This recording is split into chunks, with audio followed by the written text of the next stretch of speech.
Hey everyone, it's about time, Canada.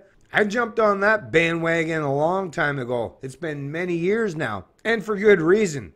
I recognized very early on, and the minute there was an opportunity where and I've had other examples in past times in life where there's any opportunity or any competitive model in regards to how I consume, whether it's television programming, like cable news and cable television, or movie watching services, or even just an internet connection. Every time there's been some competitive model, back in the day, I remember back in the day when there was just cable television, but then direct TV, satellite communications come to the forefront and was offered as a competitive model, a competing model against the established cable companies. Oh yeah, I jumped on board back then, and I've been the same way all along. Every time there's another new venue or another business model that rises to challenge the monopolized dominant players in the telecommunications field, especially in Canada, yeah, you better believe I jump on that bandwagon, and I definitely do anything I can to have to avoid having to deal with like Rogers or Bell as best and as much as I can. Because I recognize these fuckers, like, they have complete monopoly of the industry, and they just, look how many times you've seen reported, Canada, we pay some of the most ridiculous, exorbitant, and expensive rates in the entire world when it comes to, our internet connection or our cable providers. Canada's in desperate need of some competition. But until that actually comes to fruition in Canada, yeah, we got to look to these, American initiatives and business models as a means to counter these monopolized forces in Canada. Headline out of CBC News Business: Netflix, other streaming services forecast to soon overtake cable TV. Report projects 10.6 million Canadian households will be signed up with streaming services by 2020. This is from Sophia Harris. Within 2 years, streaming services like Netflix will be more popular in Canada than cable TV, a new report suggests. Like I say, what's taking you so long, Canada? Why would you want to stick with these establishment players that just keep raking you over the coals and charging you these ridiculous rates when there is an actual competing model out there? Now, I'll admit, some of these streaming services might not have everything that you might get from your cable providers, but are you really, like, when that cost benefit analysis, when you run that through your mind, aren't you at least recognizing that paying like $9 or $10 for Netflix and all that entails and all that you get from that $9 or $10 is massively superior to the model that you see from like Bell or Rogers out there? Come on, folks, come on. Even with some of the little tweaks they've done, it's like they still pale in comparison because, well, I guess, and they won't change. That's the thing, folks. They won't change if you fuckers are still willing to go along to get along. They're never going to change their business model as long as they got a large percentage of the population that'll just throw down their hard-earned cash regardless of how well that cost analysis holds up.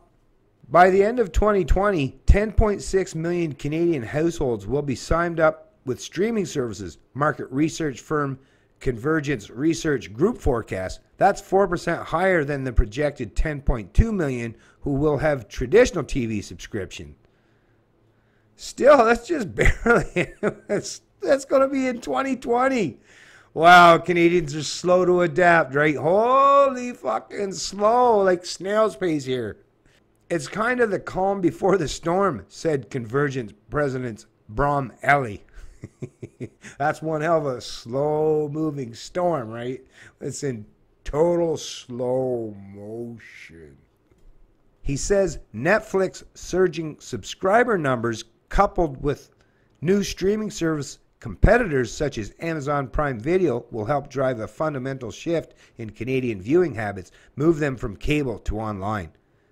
The numbers are so big now that it really is happening, he said. The writing is on the wall.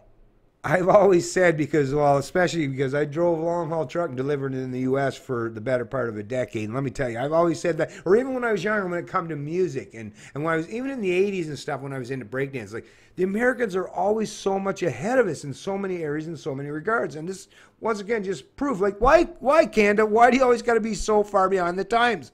Shouldn't we try to at least catch up? And maybe, hopefully, someday, although it's quite utopian thinking, maybe exceed and surpass our neighbors to the south. Yeah, like I said, snap myself out of that delusional concept, right? Because I don't expect it's going to happen anytime soon. The report found about a 2% decline in Canadian television subscribers in both 2016 and 2017, and forecasts a further annual average decline of 2.6% through 2020. Meanwhile, 24% more households signed up for streaming services in 2017 compared to the previous year. Netflix had the lion's share of subscribers, followed by Amazon and Bell's Crave TV. Yeah, Bell. I mean, stay away from Bell. You have options, man. Don't fucking give Bell. And once again, don't turn to this monopolized institution here.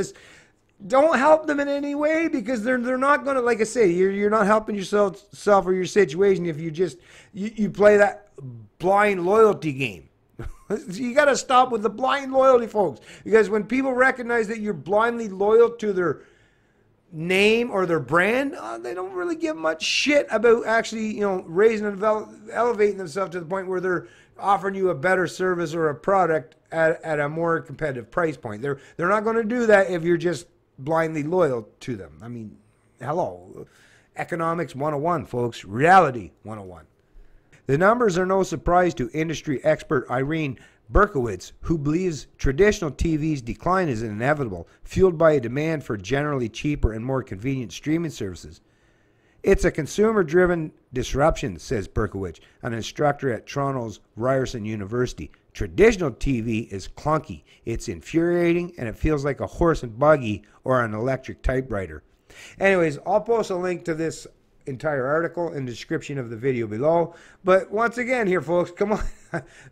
This is just reality. I mean, come on. I mean, these are the things people say, well, what can we do? Well, every little thing you do, even something as minute that you might seem or perceive as changing from these dominant monopolized players that have lobbied government for fucking decades now so they can completely screw you over and not be subject to actual, real competition in the marketplace. Yeah, these are the little things. These are the tiny things, but added up over time, in culmination, in its entirety, all these little things you do to fight or rail against these monopolized services or industries, or even against, like I say, the fucking central planner hacks in government, the more you can do to disrupt these dipshits from being able to just seamlessly maintain their power structures, yeah, the more freedom you will have, the more choice you will have. And don't tell me that choice is not good, because you know damn well having choice is of paramount importance for us as a species. We got to have the ability. If we all are thrown into that one-size-fits-all approach, well, that's forced subjugation. That's just pure slavery. Competition and having options and having a choice is what matters most. So once again, another solution. Turn off your fucking cable television, and the bullshit they sell out there anyways. It's garbage, man. It's fucking garbage what they're fucking giving you anyways. So, yeah, be a little bit disruptive. Try to shake things up just a little bit. Skinny Libertarian, and I love liberty.